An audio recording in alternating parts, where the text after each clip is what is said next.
Hello friends, welcome to our YouTube channel electrical hub. तो आज हम लोग जानेंगे कि सेलफ़ोन चार्जर जो रहता है उसका सर्किट डायग्राम कैसा दिखता है और उसके फंक्शंस और वर्किंग कैसे हैं। तो देखें, सबसे पहले ये जो नॉर्मल ये मेरे पास एक वुक चार्जर है ओप्पो का, जिसकी रेटिंग काफ़ी, ये तो खैर फास्ट चार्जर है, वुक चार्जर है, जिसकी रेटिंग है कम से कम 18 वाट का इसका पावर है, फास्ट चार्ज करके देता है। लेकिन जैसे कोई भी नॉर्मल जनरल अगर चार्जर रहता है उसकी रहती है 5 वोल्ट की आउटपुट रहती है, और हम लोग को घर में सप्लाई कितना मिलता है 220 से 240 वोल्ट का मिलता है। तो अगर हम लोग इसमें देखेंगे कि क्या क्या कनेक्शंस हैं और क्या क्या इंस्ट्रूमेंट लगे हैं, इक्विपमेंट लगे हैं, तो आप जान के हैरान हो जाएंगे कि एक छोटे से इस बॉक्स में बहुत बड़ा सर्किट बने रहता है, जिसको समझना बहुत मुश्किल है। लेकिन एक बार इसको समझ जाइएगा सर्किट डायग्राम को विद एक्सप्लेनेशन, तो आपके लिए ईजी पड़ेगा। तो फिर चलिए शुरू करते हैं।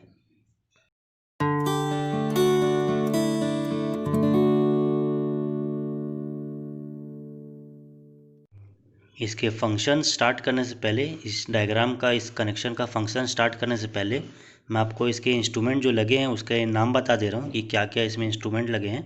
तो सबसे पहले ये जो सप्लाई आ रहा है एसी सप्लाई, तो ये कनेक्टेड एक ट्रांसफार्मर से, ये एक स्टेप डाउन ट्रांसफार्मर है जो कि स्टेप डाउन कर रहा है। कोई जैसे 240 वोल्ट है यहाँ पे, ये 240 वोल्ट का सप्लाई आ रहा है, तो इसको 9 वोल्ट का सप्लाई करके देता है, स्टेप डाउन करके देता है। देखिए इसमें टर्न्स जो दिख रहे हैं छोटे हैं, इसमें टर्न्स जो हैं ज़्यादा हैं, तो उससे हम लोग को समझ सकते हैं इसमें एक ट्रांसफार्मर लगा है, स्टेप डाउन ट्रांसफार्मर, जिसकी एम्पियर की जो रेटिंग रहती है, जो करंट की जो सप्लाई की रेटिंग रहती है वो रहती है 1 एम्पियर, वो 1 एम्पियर की रहती है।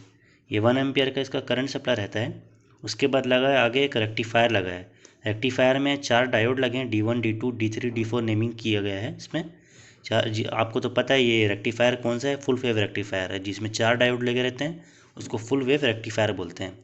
उसके बाद यहाँ पे ऑस्किलेटर है, जहाँ पे C1 C2 कैपेसिटर है, और एक वोल्टेज रेगुलेटर है। वोल्टेज रेगुलेटर क्या करता है, वोल्टेज जो सप्लाई फ्लक्चुएशन है उसको कम करता है। तो ये जो है ये रिपल फैक्टर कम करने का काम आता है। तो चलिए हम शुरू करते हैं, डीपली देखते हैं कि कैसा फंक्शन क्या क्या करता है।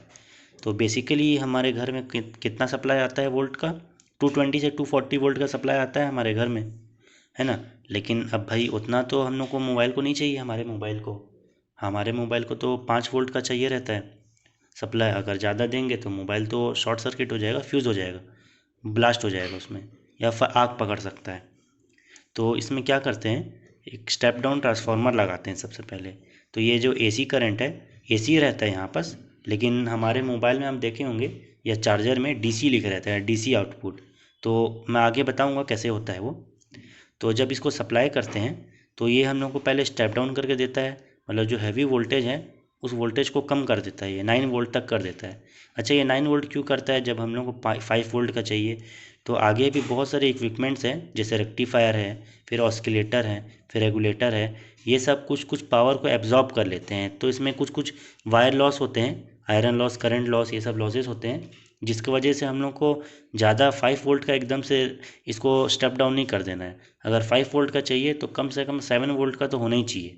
तो मैं यहाँ पे 9 वोल्ट का बताया हूँ।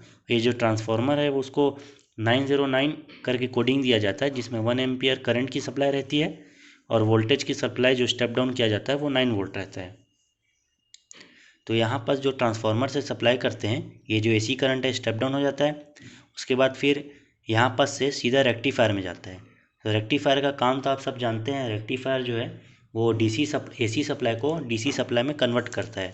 इसका मतलब कि जैसे कि यहाँ पास आपका कोई ऐसे ऐसे सप्लाई है ना, रिपल रिपल फैक्टर में, तो उसको क्या करता है वो ऐसे ऐसे ऐसे, मतलब कि एक ही नेगेटिव साइन को वो हटा देता है, सारे के सारे पॉजिटिव साइन में अप साइड ही रहेंगे, नीचे साइड एक भी नहीं रहेगा, इस टाइप में। तो इसका काम करता है रेक्टिफायर। इसमें फुल वेव रेक्टिफायर है, तो आपको प्रॉपर एकदम आइडियल ही देगा। जो डीसी सप्लाई है, डीसी सप्लाई है तो फिलहाल ये प्योर नहीं है, वो आगे ऑस्किलेटर में होगा, तो ये रेक्टिफाई कर देता है। उसके बाद रेक्टिफिकेशन जब हो जाता है, रेक्टिफिकेशन में कुछ एनर्जी कंज्यूम हो जाता है, जिसके वजह से जैसे 9 वोल्ट है, समझ लीजिए यहाँ आते आते वो 8 वोल्ट या 7.5 वोल्ट का हो जाता है पावर वोल्टेज। फिर ये रेक्टिफायर से आगे ऑस्किलेटर में जाता है। ऑस्किलेटर जो है वो डीसी को और एकदम प्योर फॉर्म में कर देता है। इसका मतलब कि अगर ये ऐसे ये जो जो ऐसे कर्व बन रहे हैं पहाड़ जैसे, उसको एकदम प्लेन कर देगा सीधा, सारे रिपल फैक्टर को वो नेगलेक्ट कर देगा, हटा देगा, एकदम रिजेक्ट कर दिया जाएगा, जिसकी वजह से ये और इसकी फ्रीक्वेंसी भी बढ़ जाती है जब यहाँ तक आती है ऑसिलेटर तक। जैसे हमें स्टार्टिंग में यहाँ पास 50 हर्ट्ज़ का सप्लाई मिलता है, जैसे इंडिया में तो आपको पता है 50 हर्ट्ज़ की सप्लाई रहती है 240 वोल्ट के सप्लाई के साथ जो फ्रीक्वेंसी रहती है। ये ऑसिलेटर उसको 100 हर्ट्ज़ तक कन्वर्ट कर देता है और 1 मिनट में करीब से करीब 10K से 50K तक, मतलब 10,000 से 50,000 तक का इसका ऑसिलेशन स्पीड रहता है 1 मिनट के अंदर। उसके बाद फिर ये जो ऑसिलेशन है, उसके बाद ये जो आउटपुट हम लोग को वोल्टेज रहता है वो V1 से प्रेजेंट किया हूँ। ये बेसिकली जो हमारे मोबाइल में आउटपुट मिलता है वो V1 नहीं है, ये दूसरा V1 है। तो यहाँ पास जो जाता है, जो ऑसिलेटेड होकर के जाता है V1, ये करीब करीब 7V या 6V रहता है वोल्टेज इसका। उसके बाद फिर इसको वोल्टेज रेगुलेटर से इसको ट्रांसफ़र करते हैं, पास करते हैं। ये क्यों करते हैं? ताकि ये जो फ्लक्चुएशन है, थोड़ा सा स्पार्कल या फिर जो भी रहता है अप डाउन, हम लोगों को प्योर AC चाहिए, मोबाइल बहुत सेंसिटिव चीज़ रहता है, सॉरी प्योर DC चाहिए क्योंकि मोबाइल बहुत सेंसिटिव रहता है, इसीलिए हम लोग को पूरा का पूरा एकदम रिपल फैक्टर को हटाना पड़ता है। तो ये रेगुलेटर जो है ये प्रॉपर आउटपुट देता है एकदम प्योर फॉर्म में, आइडियल DC सप्लाई देता है। फिर यहाँ पास ये 5 वोल्ट का सप्लाई चार्जर को दे दिया जाता है। फिर जब हम लोग इसको कनेक्ट करते हैं मोबाइल से, तो हम लोग को स्मूथली जो भी डिमांड है, जो भी रिक्वायरमेंट है एनर्जी का, पावर का, बैटरी चार्ज का, वो हम लोग को मिल जाता है। तो बेसिकली ये देखिए यहाँ पास इसका दिया रहता है क्या क्या फंक्शंस है। देखिए यहाँ पास ये फोकस नहीं हो पा रहा है, ये उल्टा था। देखिए यहाँ पास ये दिया हुआ है, जैसे 5 वोल्ट 4 एम्पियर, इसका मतलब ये 20 वाट का चार्जर है, 18 वाट से ज़्यादा है। देखिए यहाँ पे दिया है आउटपुट जो है 5 वोल्ट से 4 एम्पियर है। और इनपुट इसका कितना है, ये देखिए इसका हर्ट्ज़ कितना है, 50 से 60 हर्ट्ज़ का है। और जो इनपुट है वो 100 से 240 वोल्ट का है। देखिए यहाँ पे दिया है, ये फोकस बार बार हट जा रहा होगा, बाकी आपको समझ में आ जाता होगा।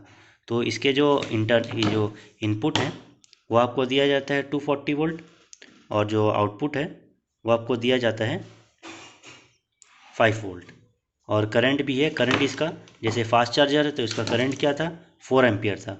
जो जैसे नॉर्मल चार्जर रहता है उसका होता है करीब 3 एम्पियर, 1 एम्पियर, 1.5 एम्पियर, 0.5 एम्पियर, इस टाइप का उसका करंट का फ्लो रहता है। तो ये था हमारा सर्किट डायग्राम कोई भी सेलफोन चार्जर का। इसको आप बना सकते हैं अपने हाथ, जैसे अगर आपको कोई डमी बनाना है प्रोजेक्ट में तो आप एक टाइप का चार्जर भी बना सकते हैं अपने प्रोजेक्ट में। Thank you.